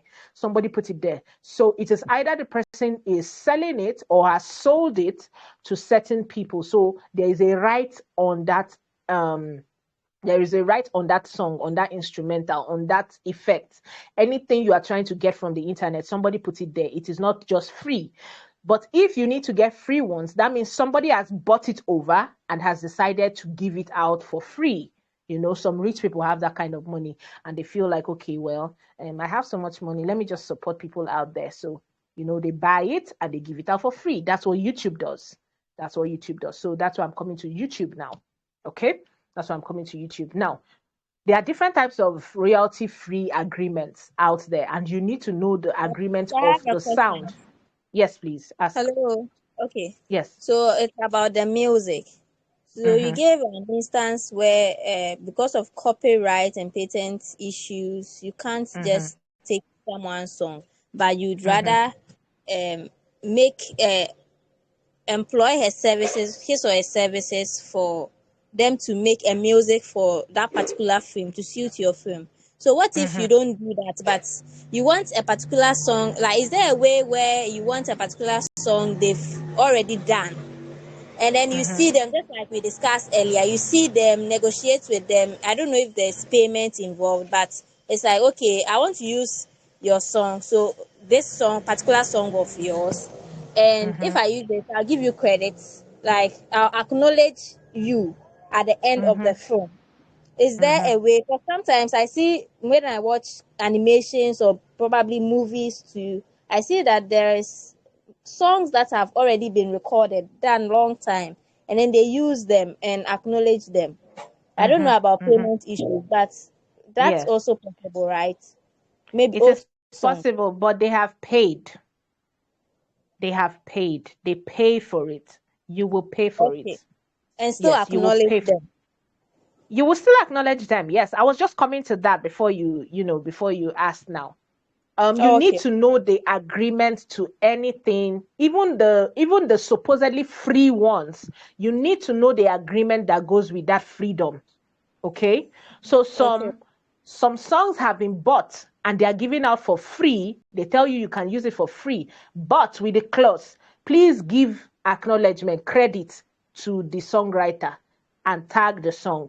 So if, for instance, there is a song I'm using here by Patrick Patrios or something, I have to write the title of the song. So if the song is Breathe Again, I'll write Breathe Again by Patrick Patrios, blah, blah, blah, blah, blah. I have to write it on my credit. I have to write it. It's part of the agreement of using that song. So I will not be flagged, first of all, for copyright that I use the song because the song is already free. But if I am using it and then I am not giving credit, YouTube can send me an email or something, a reminder, please go and do this or something. If I fail to do it within a certain something, they can take my content down. Okay? But that did not stop it. That does not mean that the content was not free. But I forgot or I refused to adhere to the agreement of using that free product. So for instance, the one you're talking about, the animations and the rest I use, yes, I know a lot of them use these popular, but they already paid for it. You can't, it is the artist's rights. It is the artist created it. You have no rights as long as you did not create it. You need to get the artist's consent, yes, to be able to use their content on your program. So earlier, I think in 2015-16, YouTube had a way that you can use someone's content for, I think, up to 15 seconds before they slam you with a content copyright claim. So, but a lot of artists, that's when you started seeing, then, when you watch some YouTube videos, you'll be seeing people do, the moment the person talks, the person will play something else. The person talks, the person will play something else. The person talks, the person will play something else. So, a lot of artists, a lot of content creators then use that to grow their channels. Because when people, because of the popularity of those contents, their channels were always popping up when they looked for the original content that they used on their videos. Do you understand? So, but now there's a lot, people are suing YouTube and some of these popular platforms for, copyright issues. So now they are very strict on content creators. I don't think you have up to 15 seconds anymore to use somebody's content for free without giving them and this is like video. I'm talking about video now. Like you want to splash somebody's face or something on your video, right? You don't have that right anymore, up to 15 seconds anymore. I think maybe 5 seconds. I don't know if 5 seconds can still be flagged. I don't know if 5 seconds can still be flagged. But there are certain things. For instance, I did a during Big Brother Niger, I did a review on it. Do you know that Big Brother logo that we have in Nigeria here, that you view it, you record it from your TV and you use it on your YouTube channel, that logo has been trademarked. Anywhere that logo pops up, whether you use it for 5 seconds, 15 seconds, if you like, just flash it on your screen. It has already been trademarked. YouTube flagged a lot of people's videos. A lot of channels were lost because of that thing. Immediately they flagged me. Man, nobody told me. I removed it from my channel. Do you understand? So you need to know what kind of agreement goes into what content you are using. So to be on the safe side, if you're going to be uploading to YouTube or any of these popular platforms, YouTube is the go-to. YouTube is owned by Google. Okay, so, and you know that Google is like the most popular search engine ever. So after Google, there is YouTube, then there is others. So Google has like the biggest archive, the biggest library of music, free content that you can use. Free music, free sound effects, free ambience effects, and the rest. They have a lot of frees that you can use. But the moment you're going for the free stuff, check the agreement. Can you use it for free without giving them credit, or must you give the artist credit? Check it out, and of course, be safe to use. Okay? The moment it's from YouTube and you're uploading to YouTube, it's very free. Okay, just go to YouTube Music Library or something, search it on Google. You'll be directed to the library. You can download as many songs from there for free. YouTube has bought it from the artist and they are giving you for free, but with some clauses. You can either credit the artist or use for free. Depends on the one that you choose. Okay, so that's where to get your free effects, free music, free sound, ambience, and the rest. You can get them for free from YouTube Music Library. Okay, and what else? We've talked about music, how music affects your film, your scene, and royalty-free music. Okay, so moving on. We're almost coming to the end of this class. So bonus tips, we're talking about cinematic dressing, your film credits, and the importance of B-roll.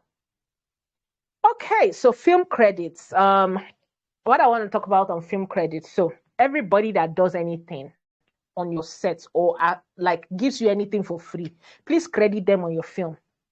Please credit them on your film. So for instance, your sister gives you a cloth. Please write wardrobe by or costume by, write her name. So your sister helped you to do your makeup or helped you to plait your hair or something. Please write her name and give her credit on your film. Not just because you must do it, but because it also enhances your credibility as a filmmaker.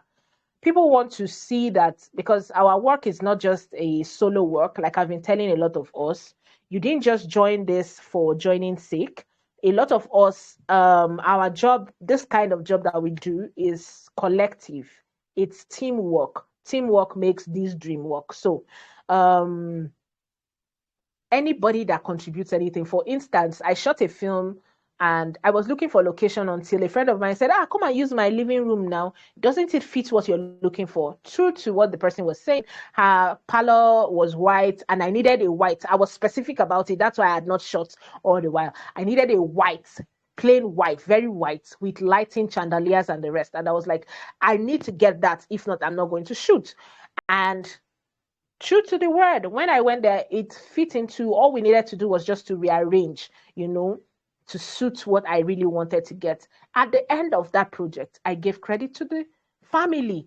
Thank you to so and so for allowing us to use their place. Appreciation. It is important, please. The writer of your script, give yourself credit. The producer, give yourself credit. Whatever you did on your production, give yourself credit. Anybody that helped you for anything, give the person or him or her, give them credit on your film. It's very important. It boosts your credibility and also enhances, gives you yes, credibility is important because people will now trust you tomorrow. If you want to do another film and you go and tell them, hey, I've done something like this before, and this is what we did, so please check it out, and I want you to do this on my project. Because of what you've done for the other people before, people would normally be endeared towards you and want to help you on your next project. So it's important. Don't fail to give people credit. Okay? So next up, the importance, okay, I've talked about, okay, cinematic dressing. Yes, cinematic dressing. I've talked about filters before. Filters is the film look. What comes, you know, how your film looks at the end of the day. That's the filter.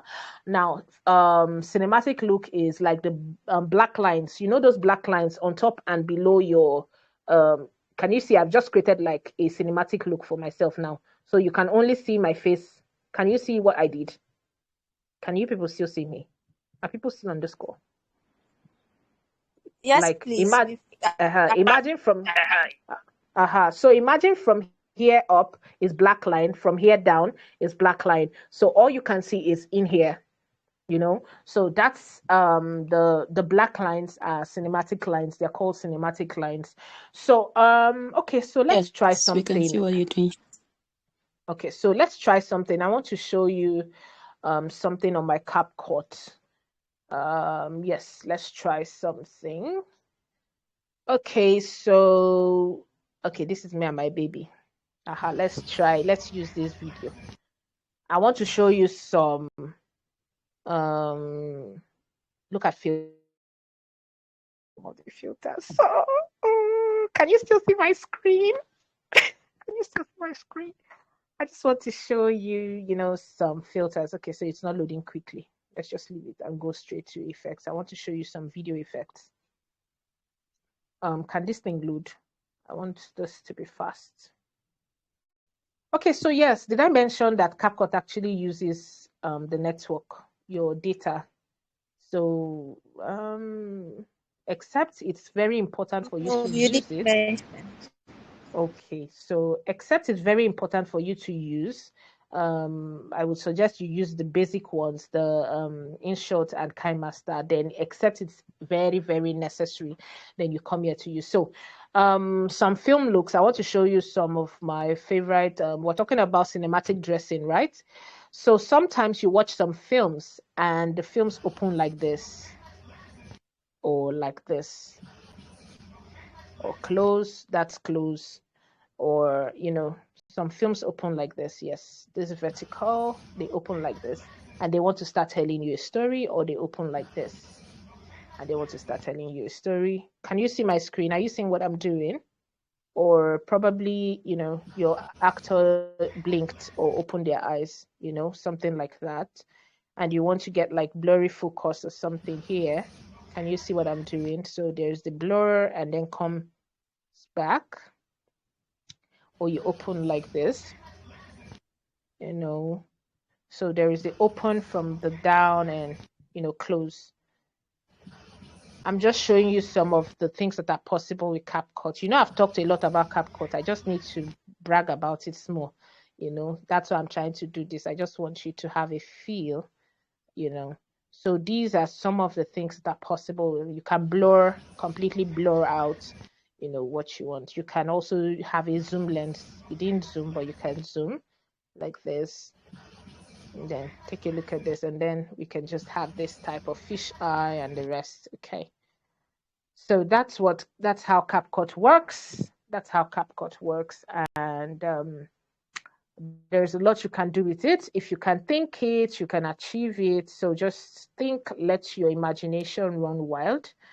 Finally, let's talk about B-rolls. B-rolls. Has anybody heard about B-rolls before? Does anybody know what a B-roll is? Does anybody know what a B-roll is? Is somebody trying to talk to me? Who is trying to talk to me? Who knows what a B-roll is? Okay, so let's not waste too much time. We're almost out of time. So B-rolls are, we have A roll, we have B rolls. Okay, A rolls are like me. I'm talking to you now on screen, like hey. So B rolls are when we go to another person, when we go to something else, not a person. It must not be person. It's just like, you know, we're going to something else. Like, okay, I'm talking to you now. Then the next thing you see my hand, you know, and I'm doing something else. Then we're seeing the legs and we're seeing some other shots. So, in your directing class yesterday, um, your your facilitator talked about a lot of cutaways, a lot of extra clips, extra shots that contribute to making your scene interesting. So for instance, I have a scene in my recent production where the character is making a call, and I just moved to another part of the garden where the garden is just, you know, plain garden, something else is like birds are, you know, flying and the rest. So B-rolls are like second class to the first role. The first role, you know, when we used to have those ones, those type of films way back then, they call them roles. You understand? So that's where the terms come from. All those times when, before we enter digital world, now that we can just point and shoot, they used to have, like, they used to roll the film like this. So those are the things: A roll, B roll. So A roll is where your actors are in focus. Then B rolls are anything other than your actors, like maybe the cup of coffee that you have captured, maybe the bird flying, maybe the bell ringing, maybe something else, any other thing that is not your actor that suits that scene. So the importance of a B-roll is, for instance, your actors are talking. Instead of you to just be doing from this actor to this actor, from this actor to this actor, you can show the actors, you can now go close to the actor, maybe one of the actors playing with their earring like I'm doing now.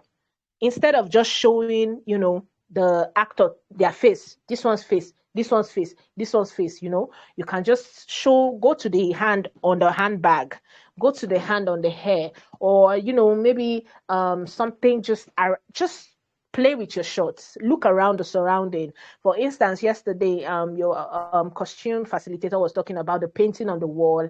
So someone is making a call and they're quarreling with their mom in that scene. You can just move, tilt from that person to the painting on the wall, but the call is still happening.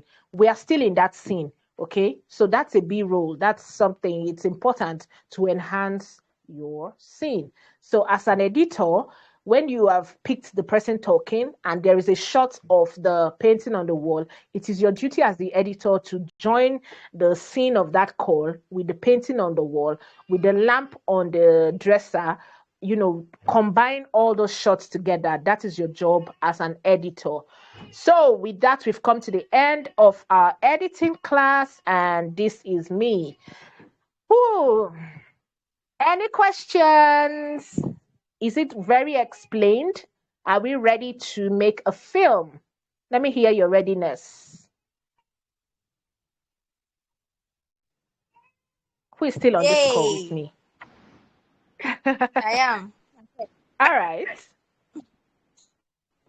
So, are you ready to make your film now? Yes. Okay. So, tell me, break down some of your give me some quick tips on what you're planning to do as a filmmaker right now. Like, you have your script, from your script to your editing process. What are you going to do? Run it quickly. Just tell me an idea. Like, okay, so I'm going to do this. I'm going to do this. Like can you do that in 5 seconds? Is it possible to do in 5 seconds? Okay, you have 10 seconds. Let me know what you're going to do now on your film. With the shots or including the editing and all of that? Yes, just run me through your process. What do you want to do now with your film or on your film? I just want to know, like, okay, now I know what I want to do. I'm a filmmaker. This is what I'm going to do. This is what I'm going to do. This is what I'm going to do. And then I just want to have a feel of your film in my head. Oh, okay. So for me, this is what I want to do. The first scene shoots a window. Okay. And then the window opens, revealing a dark-skinned girl who is looking into space. Her face is expressionless. And then it moves to the next scene where she's sitting on a platform that's overlooking a football pitch. So I shoot her on the platform, and then I take a shot, maybe a full shot of the pitch. That's Who is this girl? Who is this overlooking. girl? What is happening to this girl? Okay, so my story is about dark skin, like black skin. You know, sometimes people with black skin, you face stereotypes. Sometimes it feels you are not good enough. Maybe your confidence and all of that. When you are in the midst of people who are fair and then looking all beautiful and all of that. Okay. So that girl is someone who is dark and she loved her skin, but due to societal influences and peer pressure and all of that, she's beginning to think her skin is not good enough, or beginning not to feel so confident in her skin. Okay. That is the picture I want to paint for the character. So she's not named here. She's just named the dark skin girl because I'll be doing a voiceover for her. And then her name, I didn't plan to include for her. So the next scene shows the same girl standing, looking intently at a wall. Okay. Something on a wall. And then I'll zoom in for a close shot on the paper on the wall, which is reading about an audition where they needed only fair-skinned girls. So apparently she wanted to audition too, but then she's not meeting the requirements because she has a dark skin. Okay. So that's kind of a flashback. I want to make it a flashback. So the next scene will be the same girl on the stadium or the football pitch, tearing up the paper in her hand. She's looking very sad, close to tears. I think I would have to make tears like her cry on one cheek. I'm trying to. I don't want her to cry on both cheeks. I don't know why. Like I don't want tears to roll from both of her eyes. So I'm thinking of her left eye. And then she gets, maybe for a second, she gets frustrated or angry and tears up the paper, crumple them together and toss it away. Something of that sort. Okay, beautiful. This is a beautiful picture of it.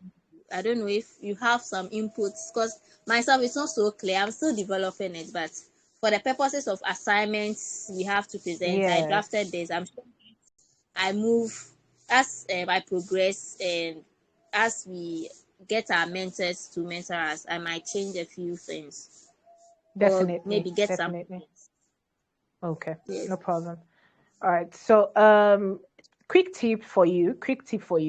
The first thing first is, what is your character fighting, and why is your character fighting for that? Is it clear? Is what your character is fighting, the conflict that your character is fighting, is it clear? And why is your character fighting for it? Did the character lose something? Are we going to see why the character is fighting for what the character is fighting for? Then the last thing is, will your character get what they want, or you're going to let your character lose everything? So think about it. If you can answer these three questions, you will have a better story. Because I was trying to picture your story in my head. I just see that you just want to create an artistic piece. But if you want to create an impact piece, you need to answer these questions. But if it's an artistic piece, no problem. Of course, we can all give it whatever interpretations we want to give, just like the painting on the wall. So the artist knows what they have in their minds, but the audience decide what it looks like at the end of the day. So if you want that kind of piece, fine and good. But if you want to give us a direct message, then you need to make sure your message is very clear. Is the does your character, why is your character fighting for what they're fighting for? What are they fighting for? And will they get what they're fighting for at the end of the day? Needs to be very clear. That will make your story impactful. So do we have any questions? Was this helpful? Was this class helpful? Okay. I have another question. So if I understood you right, for the artistic piece, it's a piece that you leave it open. You leave it open for your audience to decide. Yes. It's left and then for you just want to probably you have something in mind, but you've watched all these fashion shows, right? You've watched all these fashion shows where they just, drape the girls, and then they just show you clips of the girls in the clothes, and so at the end of the day, it's left to you as the viewer. Okay, do I want to buy this clothes? Is it beautiful? Is it not beautiful? or the rest. So they've only put it in your mind, they've put it in your face, and that's up to you to choose. So that's what you can do with your film if you want to. Like a lot of films, like documentaries and the rest, they want to show you the beauty of an environment, of a place, of a people. So they show you the masquerade dance, they show you the train station, they show you the hospitals, they show you the roads and the rest. So it's up to you now as the person to determine what you want to do with that piece of information they have given to you. Okay, so is that clear So enough?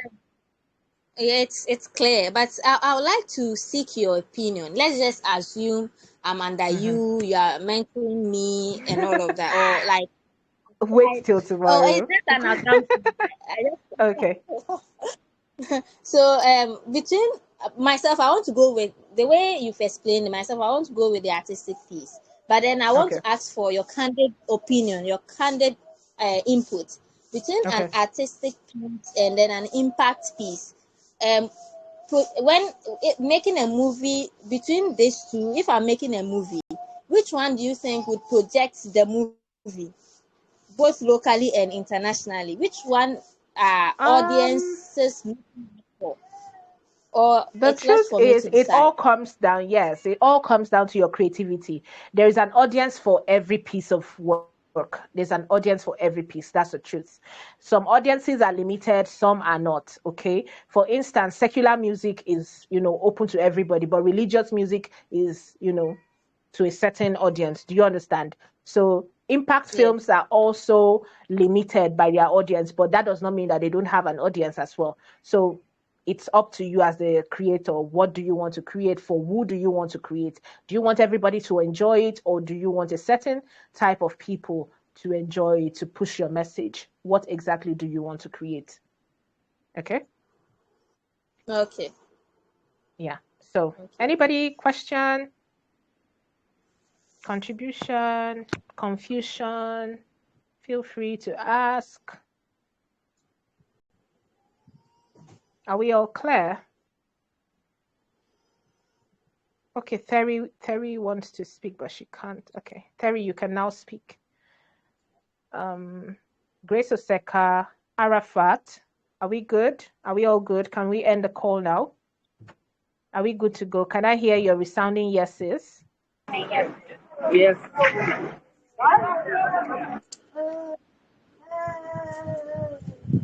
Okay, I think we're all good. So please, tomorrow's pitching workshop is going to be by 12 noon. By this time tomorrow, that's when you'll be pitching to all the facilitators. Okay, so please go and rework your story. Go and work your story to, what you want to put out there. Is it an artistic or impact piece? What is the story? What does your actor want? What does your character want? Why do they want what they want? And will they get what they want? So if you can answer this, you have made a better story. So that you'll be able to pitch and get someone who can help you get that vision out there. Okay. So go and prepare your story, prepare your answers, because of course your facilitators will be asking you questions to be sure that you know what you're doing. So please go and prepare yourselves. We have tried, we have prepared you till this point. If you still have any questions at all, drop them on the group and I'm going to be sending them. For any of the facilitators at all, you have this period now to ask till tomorrow. Ask any questions you want to ask on the group. I'll be forwarding it to the facilitators so that they will be giving you your response. Okay. And please remember to vote the class. If this class was interesting, impactful, average, below average, or a waste of your time, please let us know so we can, upgrade and change and make up next year again, so that we'll be able to impact more women next year. Okay.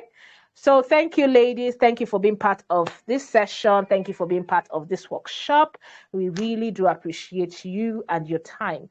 Please go back and work on your story. Tomorrow we'll see you by 12. Have a great day.